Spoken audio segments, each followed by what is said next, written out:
Welcome. Sangeeta Bhalsingh या माझ्या YouTube चॅनलवर तुम्हा सर्वांचे हार्दिक स्वागत. आपण इयत्ता 12वी बोर्ड परीक्षेची प्रश्नपत्रिका सोडवत आहोत. विषय आहे इकॉनॉमिक्स म्हणजे अर्थशास्त्र आणि 49 हा कोड नंबर आहे. ही प्रश्नपत्रिका आहे बोर्ड परीक्षा 9 मार्च 2024ला झालेली. त्याची उत्तरं कशी लिहायची आपण पाहूया. सीट नंबर टाकण्यासाठी तुम्हाला इथे जागा दिलेली असते आणि इथे दिनांक दिलेली आहे पहा. 9 मार्च 2024ची ही प्रश्नपत्रिका. 3 तासाचा वेळ आहे. प्रश्नपत्रिकेची 7 पेजेस आहेत आणि 80 गुणांची ही प्रश्नपत्रिका आपल्याला सोडवायची आहे. उत्तरं कशी लिहायची ते आपण पाहूया आणि मॉडेल ॲन्सरनुसार उत्तर आपण लिहिणार आहोत.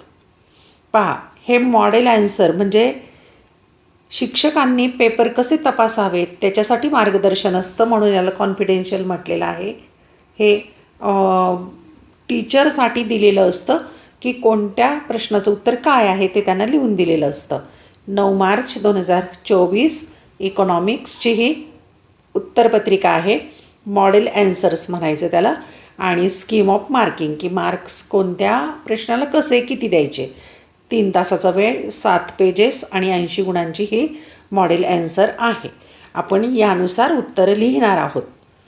सूचना दिलेल्या असतात तुम्हाला प्रश्नपत्रिकेत, त्या फॉलो करायच्या. सूचना पहिली, सर्व प्रश्न सोडविणे अनिवार्य. अनिवार्य म्हणजे कंपल्सरी. 2, आवश्यक त्या ठिकाणी कोष्टके किंवा आकृत्या काढा. 3, उजव्या बाजूचे अंक प्रश्नांचे पूर्ण गुण दर्शवतात. म्हणजे प्रश्नपत्रिकेत उजव्या बाजूला कोणत्या प्रश्नाला किती गुण ते दर्शवलेलं असतं. 4, सर्व मुख्य प्रश्नांची उत्तरे नवीन पानांवर लिहावीत. ही अतिशय महत्त्वाची सूचना. पहिला, दुसरा, तिसरा असे जे 6 प्रश्न आहेत ते सगळे नवीन पानावर घ्यायचे आहेत, एकाखाली एक लिहायचे नाहीत. या सूचना विचारात घेऊन उत्तरपत्रिका लिहायची. चला तर पाहूया आपण. प्रश्न क्रमांक 2 सोडवणार आहोत. प्रश्न क्रमांक 1चं व्हिडिओ लेक्चर जे आहे ते या चॅनलवर जाऊन तुम्ही पाहू शकता. या चॅनलवर गेल्यानंतर तुम्हाला प्लेलिस्ट दिसेल. प्लेलिस्टमध्ये प्रश्नपत्रिकांचे व्हिडिओ सगळ्यात खाली आहेत, ते पहा. तिथे पहिल्या प्रश्नांची उत्तरं तुम्हाला मिळतील. आता प्रश्न दुसरा कोणता आहे, त्याचं उत्तर कसं लिहायचं ते आपण पाहूया. आता प्रश्न दुसरा, खालील उदाहरणांच्या आधारे संकल्पना ओळखून ती स्पष्ट करा. कोणतेही 3 सोडवायच्या. 5 दिलेले आहेत, 3 सोडवायच्या, त्याला 6 गुण आहेत. आणि हे 12 गुण जे आहेत ते एकूण प्रश्न क्रमांक 2 दुसऱ्या प्रश्नाला 12 गुण आहेत. त्यातल्या अ प्रश्नाला 6 गुण आणि ब प्रश्नाला 6 गुण. आता 5 पैकी 3 सोडवायचे म्हणजे एका प्रश्नाला 2 गुण आहेत. 1, मनीषाने वही पेनाचा वापर करून निबंध लेखनाची गरज पूर्ण केली. 2, रघुचे वडील त्यांचे पैसे देशातील आणि देशाबाहेरील एकत्रित समभाग आणि कर्ज अशा दोन्ही दीर्घ मुदतीच्या निधीच्या बाजारपेठेत गुंतवितात. 3, कोरोना महामारीच्या काळात मास्क वापरणे सक्तीचा केल्याने मास्क तयार करणाऱ्या कारखान्यातील श्रमिकांची मागणी वाढली. 4, महाराष्ट्राने पंजाबकडून गहू खरेदी केला.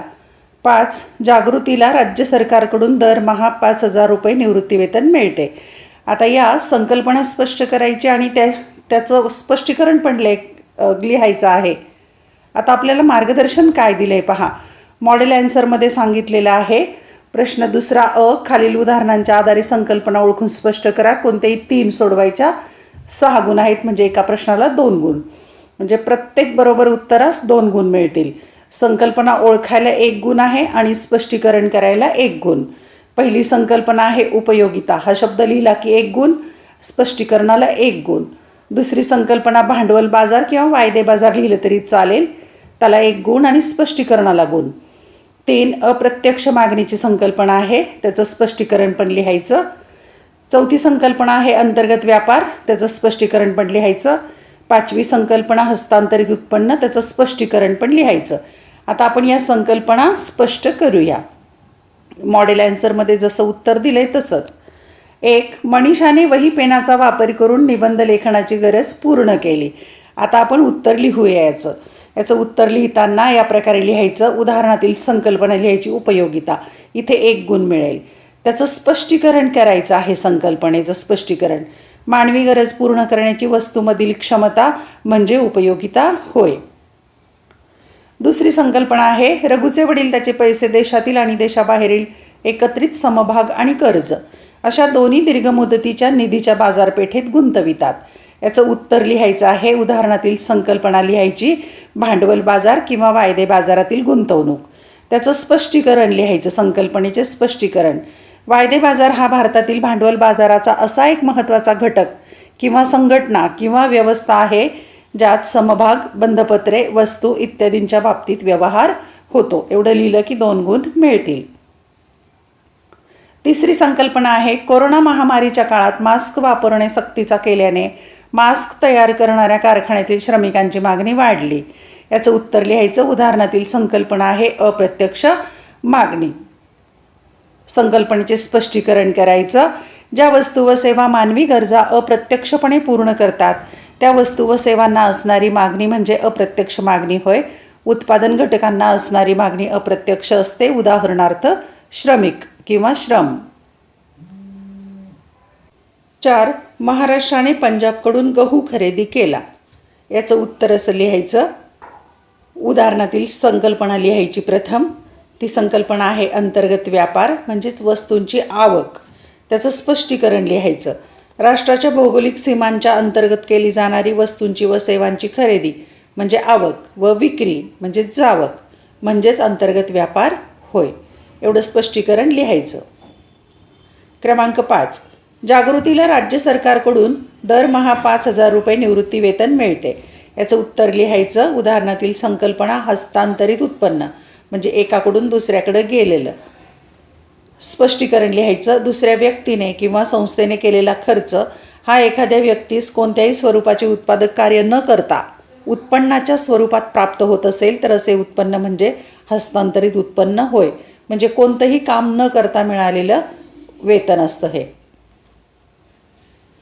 ब प्रश्न आहे फरक स्पष्ट करा. प्रश्न दुसऱ्यातलाच ब चाललाय. फरक स्पष्ट करा. कोणतेही 3 फरक स्पष्ट करायचे 5 पैकी. त्याला 6 गुण म्हणजे एका फरकाला 2 गुण. 1. आवर्ती ठेवी आणि मुदत ठेवी. 2. एकूण उपयोगिता आणि सीमांत उपयोगिता. 3. संपूर्ण लवचिक मागणी आणि संपूर्ण अलवचिक मागणी. 4. किंमत निर्देशांक आणि संख्यात्मक निर्देशांक. 5. अंतर्गत कर्ज आणि बाह्य कर्ज. आता याचं उत्तर कसं लिहायचं ते मार्गदर्शन दिलेलं आहे पहा. ब. फरक स्पष्ट करा. कोणतेही 3. प्रत्येक अचूक उत्तरास 2 गुण. अर्थ लिहायला 1 गुण आणि फरक लिहायला 1 गुण. मग पहिल्याचा अर्थ आणि फरक, दुसऱ्याचंही तसंच, तिसऱ्याचं, चौथ्याचं आणि 5व्याचं अर्थ आणि फरक लिहायचं आहे 6 गुणांच्यासाठी. पण एक प्रश्न 2 गुणांना. पाहूया आपण. फरक स्पष्ट करूया. पहिला फरक आहे एका भागात लिहायचा आवर्ती ठेवी, दुसऱ्या भागात लिहायचं मुदत ठेवी. आवर्ती ठेवी ग्राहकांना नियमितरित्या बचत करण्यास प्रोत्साहन देतात. ठरवून दिलेल्या कालावधीनंतर एक निश्चित रक्कम ग्राहकांना द्यावी लागते. यावर दिला जाणारा व्याजदर मुदत ठेवींच्या तुलनेने कमी असतो.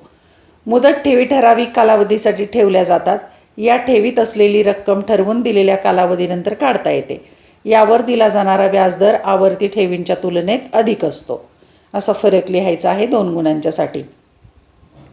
दुसरा फरक आहे एकूण उपयोगिता आणि सीमांत उपयोगिता. अर्थ लिहायचा.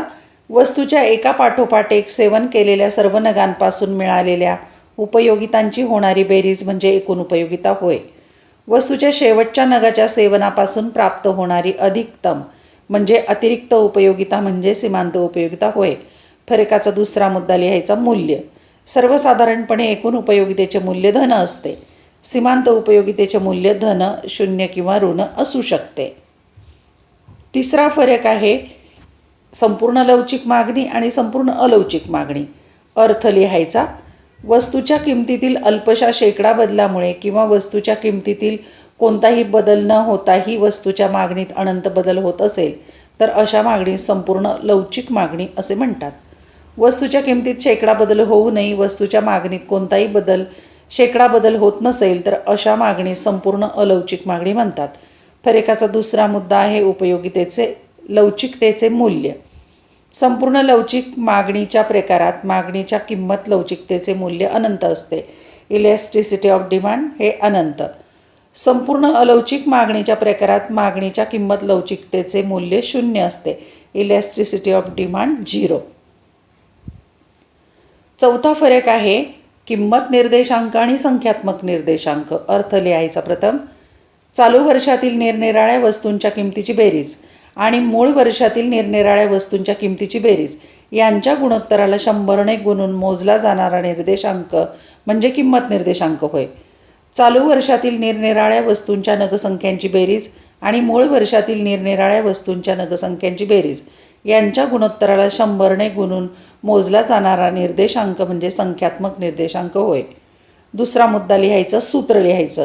किंमत निर्देशांक बरोबर समेशन P1 छेद समेशन P0 गुणिले 100. संख्यात्मक निर्देशांक बरोबर समेशन Q1 छेद समेशन Q0 गुणिले 100. सूत्र लिहायचं असं. पाचवा फरक आहे, एका भागात अंतर्गत कर्ज, दुसऱ्या भागात बाह्य कर्ज. अर्थ लिहायचा प्रथम. देशांतर्गत आर्थिक स्रोतातून शासनाद्वारे उभारले जाणारे कर्ज म्हणजेच अंतर्गत कर्ज होय. देशाबाहेरील आर्थिक स्रोतातून शासनाद्वारे उभारले जाणारे कर्ज म्हणजे बाह्य कर्ज होय. दुसरा मुद्दा आहे व्यवस्थापनाचे स्वरूप. अंतर्गत कर्जाच्या व्यवस्थापनाची प्रक्रिया तुलनेने कमी गुंतागुंतीची असते. बाह्य कर्जाच्या व्यवस्थापनाची प्रक्रिया तुलनेने अधिक गुंतागुंतीची असते. अशा प्रकारे 2 गुणांच्यासाठी फरक स्पष्ट करायचा आहे. यानंतर आपण पुढचा प्रश्न जो आहे, प्रश्न 3 पुढील व्हिडिओ लेक्चरमध्ये सोडवणार आहोत. धन्यवाद. व्हिडिओ लेक्चर आवडल्यास चॅनल सबस्क्राईब करा, बेल आयकॉन प्रेस करा म्हणजे मी नवीन व्हिडिओ पोस्ट केल्याचं नोटिफिकेशन तुम्हाला मिळेल. या चॅनलची प्लेलिस्ट एकदा पाहून घ्या म्हणजे तुम्हाला पहिला प्रश्न कसं सोडवलेला आहे ते कळेल. काही मागच्या वर्षींच्या प्रश्नपत्रिका पण आहेत, त्याची उत्तरंही कशी लिहायची ते तुम्हाला कळेल. धन्यवाद. अभ्यासासाठी शुभेच्छा.